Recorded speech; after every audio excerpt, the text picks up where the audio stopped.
আপু আমার তো অমুক একটা ভার্সিটিতে ভালো সাবজেক্ট আসছে, এখন বুঝতেছি না সেকেন্ড টাইম মেডিকেল প্রিপারেশন নিব নাকি এখানে ডেডিকেটেডলি পড়াশোনা স্টার্ট করব, একটা বছর ইয়ার গ্যাপ দিব নাকি varsity and second time medical preparation দুটো একসাথে কন্টিনিউ করব। হোয়াট ইফ আমার সেকেন্ড টাইমও না আসে? তখন তো আমার দুই কুলি যাবে, রাইট? একে তো মেডিকেল আসলো না, তুই ভালো সিজিপি আসলো না, আবার এমনও হতে পারে আমার ভর্তি ক্যান্সেল হয়ে গেল যদি আমি ক্লাস একদমই না করে সেকেন্ড টাইম মেডিকেল প্রিপারেশন নেই। এই দিক থেকে সেই সকল সেকেন্ড টাইম মেডিকেল অ্যাসপিরেন্ট যাদের প্রথমবার কোথাও আসে নাই অথবা আশানুরূপ কোনো সাবজেক্ট পায়নি, তারা লাকি ইন এ সেন্স, কারণ ওদের জন্য এই ডিসিশনটা নেওয়া কোয়াইট ইজিয়ার ছিল, প্লাস ওদের কাছে আর কোনো অপশন ছিল না। বাট তোমার অপশনস আছে, বাট ক্ল্যারিটি নাই।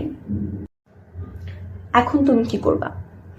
অনেকে এর মধ্যে হয়তো নিজেকে কনভিন্স করেও ফেলছো যে সম্ভবত মেডিকেল তোমার জন্য না, যদিও তোমরা হয়তো কোর্স কিনে শুরুর দিকে পড়া স্টার্ট করে দিয়েছিল সেকেন্ড টাইমের জন্য। বাট এই মুহূর্তে এসে অনেকেই কিছু রিয়েলিটি চেক খেয়ে চিন্তা করতেছো হয়তো তোমার জন্য মেডিকেলের সেকেন্ড টাইম প্রিপারেশন নেওয়াটা হয়তো গুড ডিসিশন নাও হতে পারে। দেখো, the more you calculate your steps, the harder it gets to be done. তোমাকে আসলে রিস্ক নিতে শিখতে হবে। তুমি ক্যালকুলেট করবা, অবশ্যই করবা, তবে সেটা করবা কতটুকু রিস্ক নিবা এইটা হিসাব করার জন্য। ক্যালকুলেটেড রিস্ক নিবা, কিন্তু এত বেশি ক্যালকুলেট করবা না যে সেফ খেলার জন্য তুমি রিস্ক নিলা না। রিস্ক নিলে অ্যাটলিস্ট সেখানে একটা চান্স আছে যে আইদার হবে না হলে হবে না, রাইট? বাট তুমি যদি কোনো অ্যাকশনই না নাও তাহলে এটা তো গ্যারান্টি যে রেজাল্ট জিরো। এই লো কনফিডেন্সের জন্য অনেকাংশেই কিন্তু মেডিকেল অ্যাডমিশন টেস্টও দায়ী। ওকে, আমি এটা শেখাচ্ছি না যে নাচতে না জানলে উঠান বাঁকা, বাট আসলে অনেক ভালো ভালো স্টুডেন্ট যারা আসলে পড়ালেখা করে, এদের কি বলবো কনফিডেন্স বা ব্যাকবোন ভেঙে দেওয়ার জন্য কিন্তু মেডিকেল অ্যাডমিশন টেস্ট চাইলে এটা করতে পারে। সেটা কি হবে? দেশের সর্বোচ্চ সংখ্যক স্টুডেন্ট পরীক্ষা দেয় মেডিকেল অ্যাডমিশন টেস্টের সময়, অথচ সর্বোচ্চ বাজে রকমের কোয়েশ্চেন আমরা গত 2 বছর দেখলাম। মানে কোয়েশ্চেনটা এমন যে মেডিকেল অ্যাসপিরেন্ট যারা আছে ওরা যে লেভেলের কষ্টটা করে কোয়েশ্চেনের স্ট্যান্ডার্ড ওই লেভেলের না। মানে একদিক থেকে বলতে গেলে কোয়েশ্চেনগুলোই মেডিকেল অ্যাসপিরেন্টের জন্য ছিল না এই 2টা বছর। সেখানে দেখবা অনেক আনডিজার্ভিং মানুষ আগায় গেছে। সো এইটা অনেক গায়ে লাগার মতোই। আবার আরেকটা জিনিস, ইঞ্জিনিয়ারিং বা হচ্ছে যে কি ভার্সিটির প্রিপারেশনের ক্ষেত্রে যদি তুমি মোটামুটি কষ্ট করো, মোটামুটি না, তুমি যদি পড়ালেখা করো, এনাফ হার্ডওয়ার্ক করো, তোমার একটা চান্স আছে যে তোমার হবে, চান্স হবে। বাট এই জিনিসটা মেডিকেল অ্যাডমিশন টেস্টের ক্ষেত্রে কোনো গ্যারান্টি নাই। হ্যাঁ, তুমি যতই পড়ালেখা করো, এখানে তোমার প্রপার স্ট্র্যাটেজি থাকা লাগবে, এক্সাম হলের স্ট্র্যাটেজি জানা লাগবে, তোমার প্রপার গাইডলাইন, আরো অনেকগুলো ফ্যাক্টর এখানে কাজ করে। উল্টো যেটা হয়, যারা মেডিকেল অ্যাডমিশন টেস্টের জন্য প্রিপারেশন নেয় ওদের জন্য বাদ বাকি সব দরজা কিন্তু বন্ধ। এত কিছুর পর আসলে নিজের সেলফ ওয়ার্থ হারাই ফেলা ইজ কোয়াইট নর্মাল।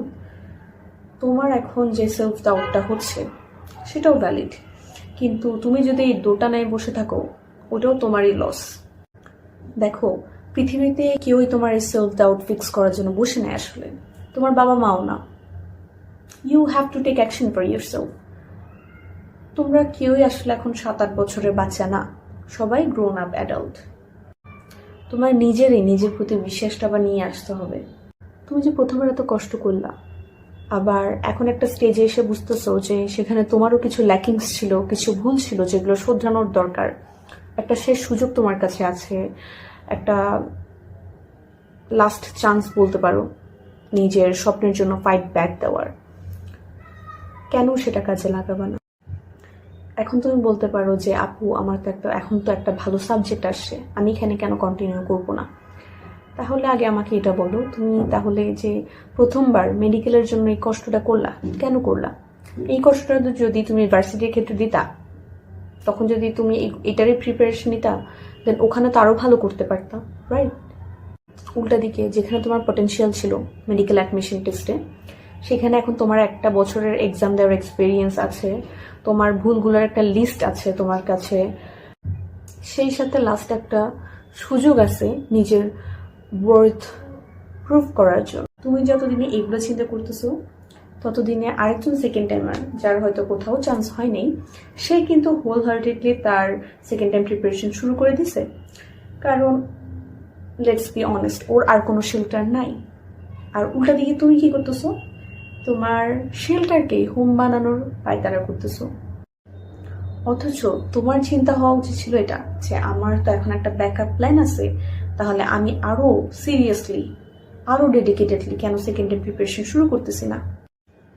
আগামী বছর যখন রেজাল্ট দিবে, তখন আসলেই দেখবা সত্যি সত্যি এমন অনেকেই চান্স পাবে যারা প্রথমবার হয়তো কোথাও চান্স পায়নি, অথবা মেডিকেল অ্যাডমিশন টেস্টে প্রথমবার খুব কম নাম্বার পাইছিল। কিন্তু এরকম অনেক স্টুডেন্টই তখন বেশ ভালো ভালো নাম্বার পেয়ে বিভিন্ন মেডিকেলে চান্স পাবে। এই যে তুমি যে মানুষটাকে নিজের থেকে কম ডিজার্ভিং মনে করতেছো, তোমার মধ্যে আর ওই মানুষটার মধ্যে একটাই পার্থক্য, audacity, the audacity to ask more. হ্যাঁ, কারণ অনেক সময় দেখবা যে সকল মানুষ এখন হয়তো কোনো না কোনো দিক থেকে আমাদের কাছ থেকে পিছিয়ে আছে তুলনামূলকভাবে, ভবিষ্যতে সে তোমার থেকেও অনেক বেশি আগে যেতে পারে। কারণ তোমার মধ্যে যে সেলফ ডাউটটা আছে, সেই জিনিসটা হয়তো ওর মধ্যে নাই। এখন নিজেকে দুইটা প্রশ্ন করবা, যেটা পাইছো সেটাতে সেটেল হওয়ার আগে।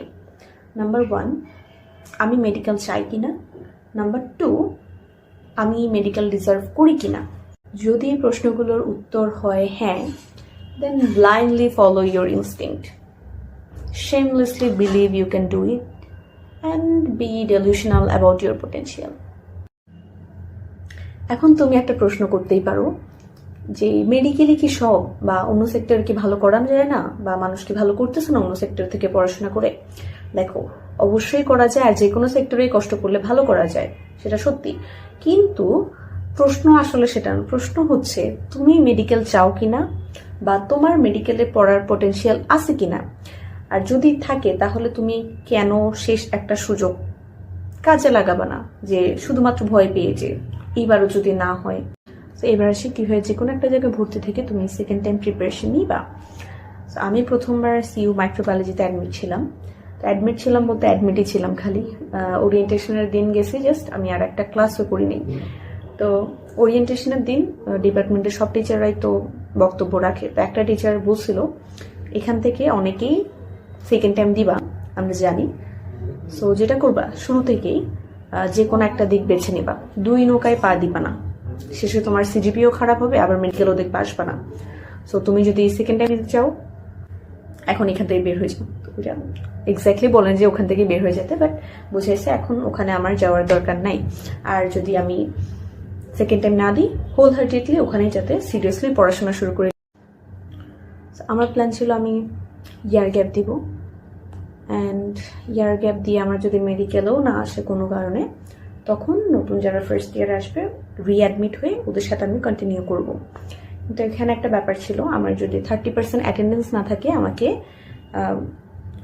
ফাইনাল পরীক্ষায় বসতে দিবে না, আর যদি পরীক্ষা না দেই তাহলে রিঅ্যাডমিটও হওয়ার কোনো চান্স নাই।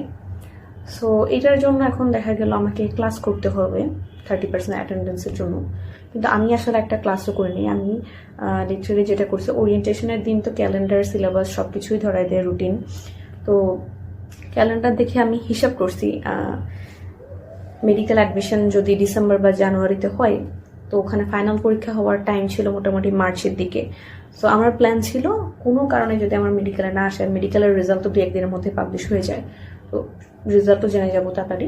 তো যদি না হয় তখন আমি ওই কয়েকটা মাস ভার্সিটিতে পড়ে থাকবো, মানে একটা ক্লাসও মিস দিব না। অ্যান্ড ল্যাব ক্লাসের অ্যাটেন্ডেন্স, একটা ল্যাব ক্লাসের অ্যাটেন্ডেন্স 3টা নর্মাল ক্লাসের অ্যাটেন্ডেন্সের সমান কিছু একটা, এরকম একটা কিছু ছিল, আমি একটা সিনিয়র থেকে শুনছিলাম। তো আমি ভাবছি ল্যাব ক্লাস, নর্মাল ক্লাস সবই করব ওই 1-2টা মাস, জাস্ট হচ্ছে ভর্তি বাঁচানোর জন্য আর কি। তো এটা ছিল আমার প্ল্যান। এখন তোমরা যেটা করবা, তোমরা যেখানে ভর্তি আসো সেই ভর্তিটা বাঁচানো হচ্ছে যে কি তোমার ফোকাস। তোমার প্রথম প্রায়োরিটি হবে সেকেন্ড টাইম মেডিকেল প্রিপারেশন। তো তুমি পড়ালেখা করবে এটার জন্য, সবকিছু করবে এটার জন্য, তোমার মেইন প্রায়োরিটি হচ্ছে এটা। অ্যান্ড সেকেন্ড যে কাজটা করবা, তুমি যেখানে ভর্তি আসো এখন, যে সাবজেক্টে যে ইউনিভার্সিটিতেই ভর্তি আসো না কেন, সেখানের ভর্তিটা যাতে ক্যান্সেল না হয় সেটার জন্য লোয়েস্ট যে এফোর্টটা তোমার দিতেই হবে সেটা দিবা। তোমার যদি ক্লাস করা লাগে ক্লাস করবা, মানে রেগুলার ক্লাসের জন্য না, যে কয়টা ক্লাস তোমার করাই লাগবে ভর্তি ক্যান্সেল না হওয়ার জন্য। অ্যান্ড হচ্ছে যে কি তোমার যে ধরো কোনো যদি এক্সাম দিতে হয় সেগুলোতে অ্যাটেন্ড করবা। আরেকটা জিনিস করবা, তুমি তোমার ডিপার্টমেন্টের কোনো সিনিয়র থেকে এই খোঁজ খবরগুলো নিবা, কীভাবে এই জিনিসগুলো ডিল করতে হবে, অফিসে যোগাযোগ করে রাখবা। বাট আমার কোনো অ্যাপ্লিকেশন বা কোনো কিছু করতে হয় নাই, সো এই জিনিসগুলো নিয়ে আই থিঙ্ক কোনো অ্যাপ্লিকেশন তোমাদের করতে হবে না। জাস্ট জেনে রাখবা কি কি তোমার টার্মস অ্যান্ড কন্ডিশন আসতে পারে বা কি কি তোমাকে ফেস করতে হতে পারে। যদি কোনো কারণে তোমার সেকেন্ড টাইমে মেডিকেলে না হয় তখন কি কি তোমাকে ফেস করতে হইতে পারে। তো এই জিনিসগুলো একটু জেনে রাখবা। তোমার কত পার্সেন্টেজ না হলে তুমি পরীক্ষা দিতে পারবে না, তো এই জিনিসগুলো একটু জেনে রাখলে আশা করি মোটামুটি আর কোনো সমস্যা হবে না। নিচে কমেন্ট সেকশনে অথবা ডেসক্রিপশনে তুমি আমার হোয়াটসঅ্যাপ নাম্বারটা পেয়ে যাবা। আর যদি কোনো ধরনের কোয়েশ্চেন থাকে এই রিলেটেড অথবা সেকেন্ড টাইমে যদি কোনো কোয়েশ্চেন থাকে অবশ্যই জানাবা।